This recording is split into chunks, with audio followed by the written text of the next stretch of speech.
Boas tardes a todas e todos. Estamos con Alfonso Zarauza, un dos cineastas galegos máis recoñecidos da actualidade. A súa filmografía está fortemente vinculada a Santiago de Compostela, cidade que sabe plasmar con toda singular beleza e singularidade. Zarauza filmou en Compostela a súa ópera prima, A noite que deixou de chover, que estreou, por certo, en Cine Europa no 2008, varias curtas e dúas longametraxes, Encallados e A viaxe dos Chévere.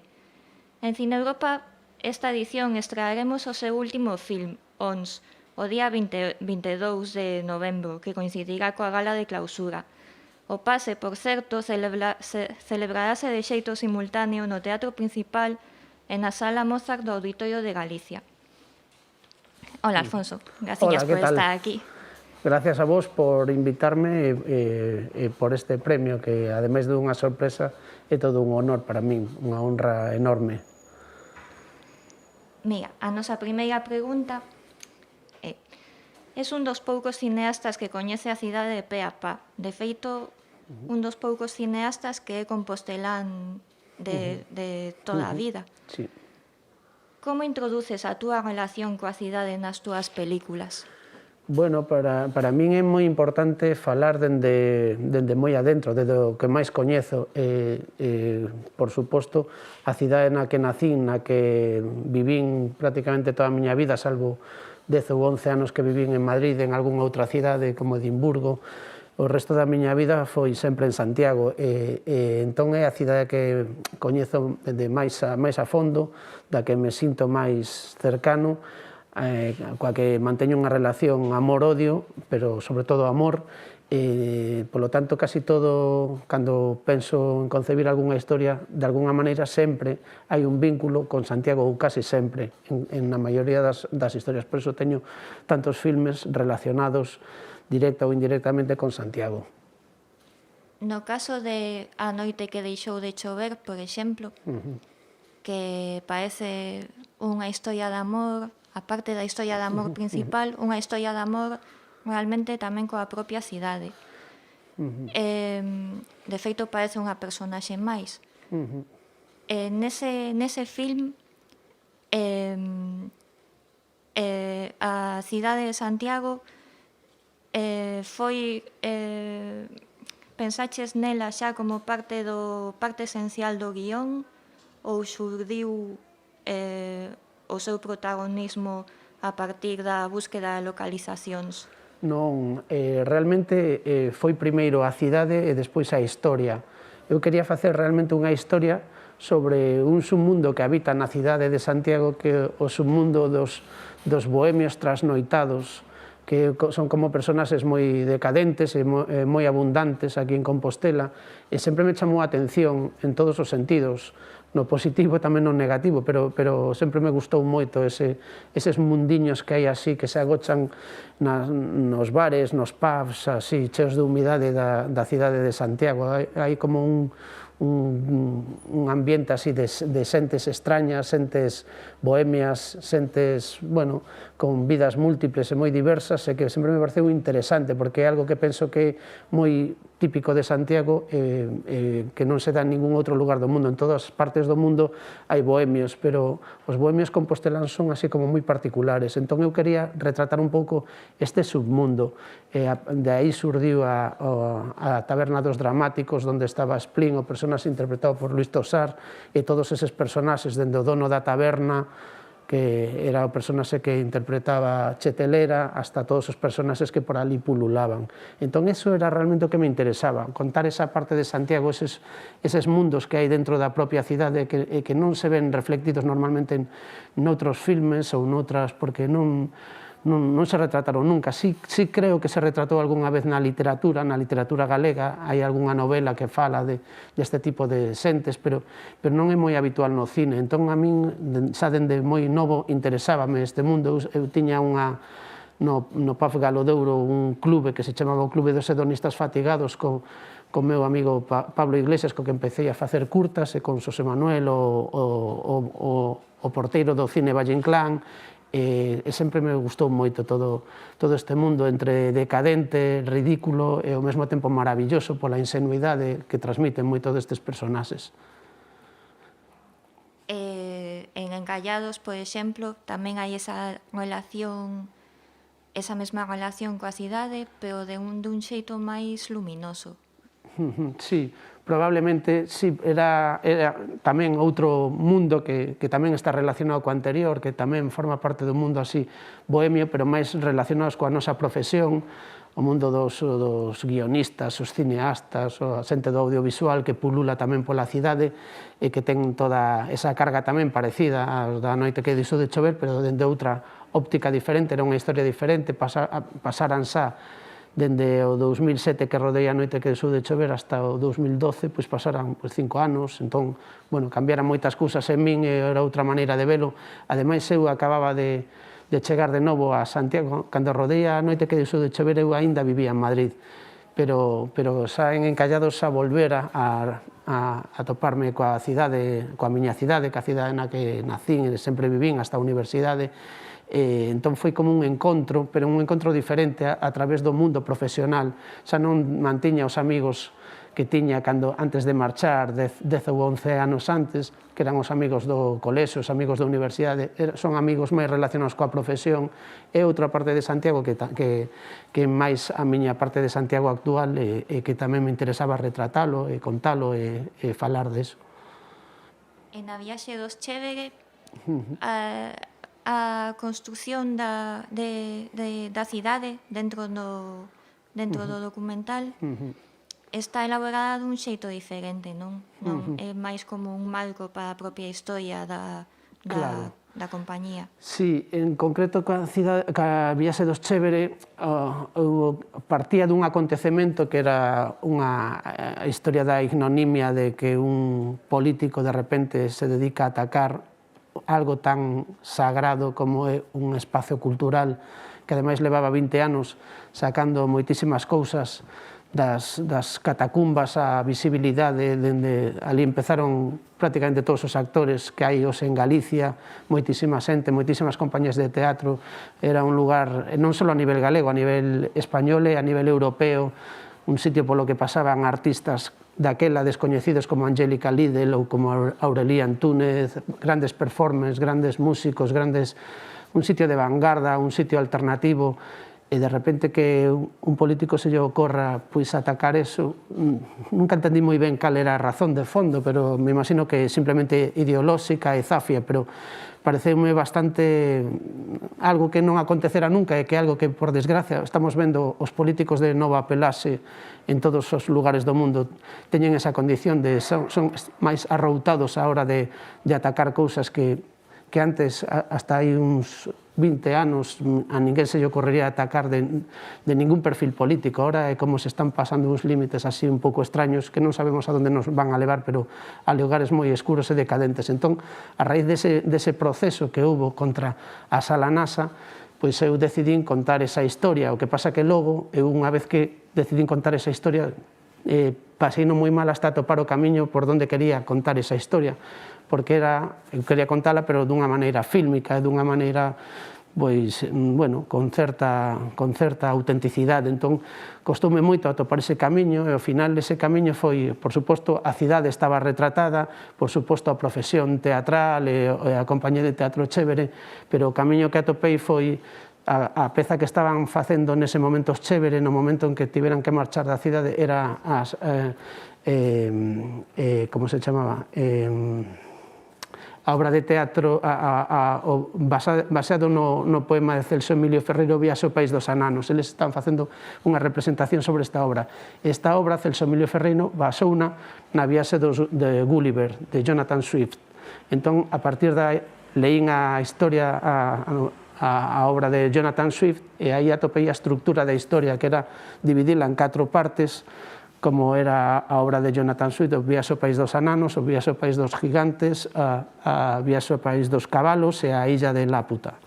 Entón, con esas 4 partes, conseguín como unha estructura narrativa para contar a historia que eu quería contar, que era todo este proceso. Entón, bueno, por eso saen retratadas cousas tan diversas pero que no fondo está a propia cidade, e dende moitas caras diferentes, da cidade da cultura, como conciben a cultura a xente de certos perfiles ideolóxicos só a través da construcción, non da construcción de obras. Eso para eles é a cultura, cemento, basicamente.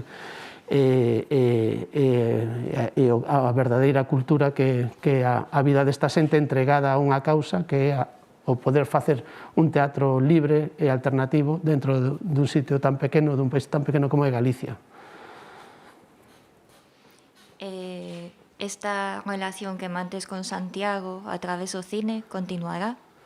Sí, por suposto, porque Santiago, como todas as cousas que amo e odio ao mesmo tempo, pois está presente na miña vida, está presente no meu día a día, sigo vivindo nesta cidade e, por suposto, vou continuar facendo cousas nesta cidade. De feito, teño un proxecto que é unha peli que tardarei moito tempo ainda en concebila, pero que vais titular Nas noites escuras, nas tardes escuras, perdón, está baseado un pouco, quero contar un pouco a historia de todo, dende os anos 90 hasta a actualidade, de como toda a evolución e decadencia de todo este submundo que trataba xa na noite que deixou de chover, dos bares, da xente que pulula polos bares e teñen vidas creativas e todo o mundo vive na precariedade, na miseria, pero está inquieto por facer cousas, o que non é fotógrafo é músico, o que non é músico ten unha compañía de teatro, o que non é isto de técnico, pois todo este mundo, pero a través dos bares, retratalo a través da historia dos bares,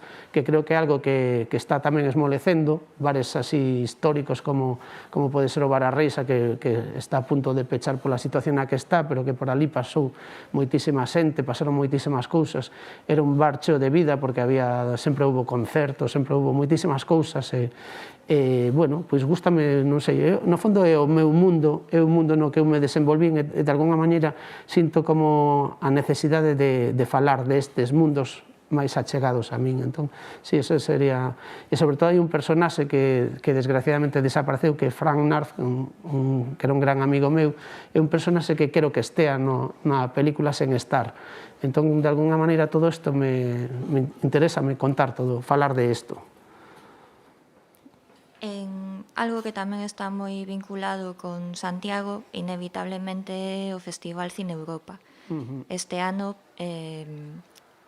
estreamos ONS en Galicia, o teu último filme, que está de estrea hoxe tamén no Festival de Sevilla, non? Sí. Queríamos preguntarche polo proceso de ONS, como se orixinou, contanos un pouco. Pois, ONS é un proceso de longo recorrido, como casi todas as pelis que fago teñen un proceso moi longo. Xa dende a escritura de guión, empecé a escribir un guión con Jaione Camborda xa hai bastantes anos, no ano 2015, creo recordar. Ese guión estaba xa baseado nun guión que eu tiña escrito dende o ano 2009-2010, que chamábase A Estranxeira, e a partir dese guión reiniciamos unha escritura do que logo foi ONS, pero tardamos en chegar a ONS. Ainda fixemos un par de versións de guión, sendo A Estranxeira, e logo empezamos de cero, e a partir de aí empezou a idea de ONS. E esta idea non colleu forma hasta que atopamos o concepto de illa, de que toda a historia transcurrira nunha illa.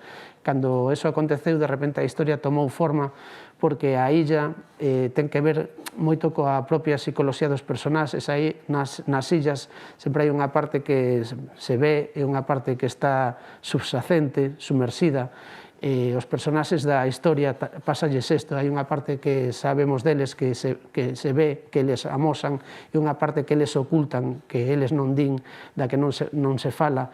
Entón, eso parecía moi interesante, a idea de illa. Ademais, unha illa sempre é un espacio xeográfico acotado e que ten límites, e eso determinaba moito a propia forma tanto climatolóxica como psicolóxica como atmosférica dos personaxes e os seus procesos, e a partir de aí foi como nacendo toda a forza da illa, foi aportándonos moitísimas cousas, incluso o propio simbolismo da illa. A peli de ONS fala de moitas cousas, pero esencialmente fala da necesidade e da escasez, da necesidade de amor, pero amor non no sentido banal, sino no sentido en canto a seguridade emocional, instinto maternal ou desexo sexual e a escasez de todo iso. Entón, como necesitamos as relacións ás veces para guiarnos na vida, como eses barcos que van pola noite se teñen que guiar dos faros para sentirse acompañados e ben dirixidos, pero que non te podes achegar moito aos faros, porque se te achegas moito podes acabar encallando e afundindo. Pois esta idea que sae na película fala un pouco do que é toda a idea de Ons, da illa e do propio concepto do filme. Como estás a pasar toda esta situación co COVID a hora de distribuir a película?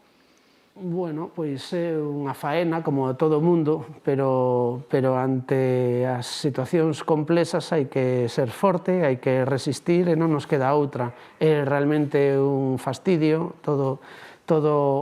se todo sae complexo normalmente, isto complexiza todo moitísimo máis, todo volvese como máis farragoso, máis incómodo, máis difícil, está todo cheo de incertidumes, pero a pesar de todo creo que a cultura é máis necesaria que nunca, temos que seguir facendo cousas, movendo cousas, os festivais teñen que seguir con máis razón que nunca, as filmes teñen que ser vistos con máis razón que nunca, a música ten que seguir, o teatro ten que seguir, a literatura ten que seguir, e todo ten, porque ademais o alimento que temos a través da comida, da vida en xeral, do traballo, tamén necesitamos un alimento do espírito, e o alimento do espírito só pode vir a través da cultura e das relacións humanas. Entón, é máis necesario que nunca que isto continúe, e por eso pareceme moi valiente que os festivais teñan o valor de seguir para adiante, que o Cine Europa se faga un ano máis, a pesar das circunstancias e da incomodidade, e nada, que para mí síntome moi orgulloso de estar aquí e de que se sades tan valentes de sacar o festival adiante e que todo continúe e siga o seu camiño, porque fará moita falta no futuro e é importante que exista no presente. Pois moitísimas gracias. Gracias a vos. É moi bonito realmente que a túa ópera prima abriga un Cine Europa e esta vez Ons peche outro Cine Europa. Por suposto, porque para min o Cine Europa non é só o festival máis grande, máis importante da miña cidade e probablemente de Galicia, sino que é o festival onde eu me eduquei como persona, como cineasta, onde antes que cineasta fun público e sigo sendo. Vou ao Cine Europa dende o ano 92, que eu recorde, sempre, todos os anos, como público. Non foi hasta o 2008 que empecé a ir como cineasta, así que síntome máis público que cineasta, pero para min é un festival que adoro por moitas razóns, pero entre elas que foi o festival que me educou, que me ensinou, que me deu os primeiros referentes como cineasta, que afinou a miña mirada como cinéfilo, e polo tanto é unha doble honra que te premien, pero que ademais que te premien na casa é moi bonito. Así que non podo estar máis que agradecido e moi orgulloso. Moitísimas grazas.